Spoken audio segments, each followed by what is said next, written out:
Boa noite. Seguem as anotações do Calepino Conscienciológico de hoje, aula número 296, sobre primatologia, ministrada pelo professor César Cordioli. O estudo da primatologia entra na categoria Homo animalis, ou seja, trata das similaridades do comportamento humano em relação aos subhumanos, especialmente os primatas, nossos ancestrais mais próximos.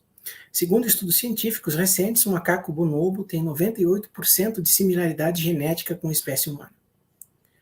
Alguns comportamentos humanos são muito similares aos subhumanos. O professor Valdo, no seu verbete Animal Humano, traz a seguinte definologia.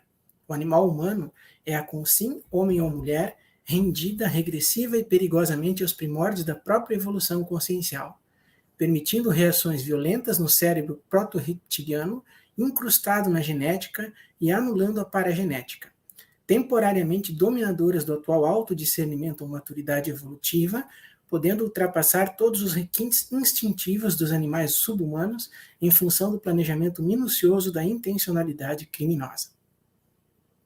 A espécie humana pertence ao grupo dos primatas, junto com os macacos, os lêmures e outras espécies que apresentam algumas características em comum, como cérebro e olhos bem desenvolvidos e polegar normalmente opositor.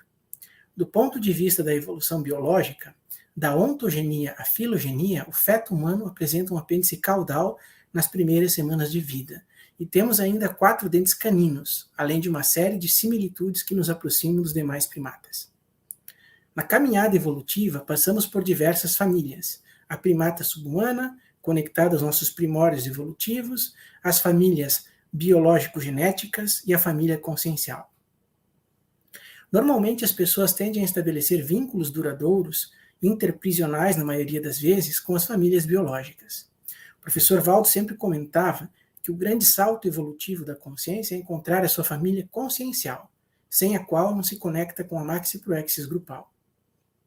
A desanimalização da consciência é a etapa de superação gradativa do comportamento animal, da manifestação instintiva para estados mais avançados da consciência. Essa etapa é requisito básico para a evolução da consciência. O ponto de virada na desanimalização subhumana acontece com a conquista da desperticidade. Isso acontece porque, com a desperticidade, a consciência não sofre mais com assédio consciencial.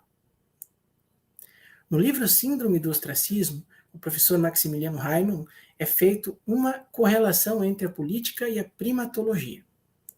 Este é um livro excelente para quem deseja aprofundar também seus estudos correlacionados ao tema. As questões políticas contemporâneas têm afetado diversas sociedades no mundo inteiro. É preciso entender melhor as questões que impactam nos atuais posicionamentos políticos das pessoas ao redor do mundo, com antagonismos e polarizações visíveis e certa intolerância para conversar sobre política. A internet e as redes sociais podem ser um fator que favorece essa postura atual, uma vez que há excesso de informação e de pseudo-informação disponível ao alcance de todos. Nesse aspecto, é importante manter o equilíbrio, a lucidez e o discernimento, evitando as exacerbações e extremos necessários, como se viu durante a campanha. É preciso ponderação, calma e uma atitude mais amadurecida, sem extremismos e intolerâncias. Olhar para frente, ver longe, fora da lógica imediatista dominante. A questão da dominação pelo poder, a manipulação, o acobertamento anticosmoético e os diversos desvios que acontecem nas religiões em geral é um exemplo de primatologia escancarada.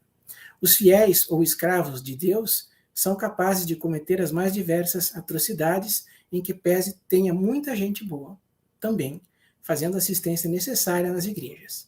Vale olhar para a história pretérita, a Opus Dei, a Inquisição, as Cruzadas e por aí afora. O princípio da descrença é o oposto da fé cega.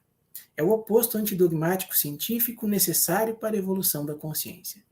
Em que pese as religiões precisam coexistir nesse processo de reurbanizações em voga. Não podemos ser contra, pois nosso passado consciencial inevitavelmente fez parte dessa história. Vamos assistir.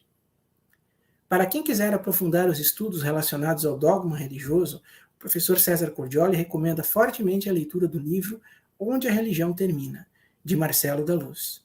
Ele, como ex-religioso, retrata com profundidade essas questões. O parapsiquismo usado para fins espúrios, de forma anticosmoética, visando o poder e fascínio dos demais, também é um bom exemplo da manifestação subhumana.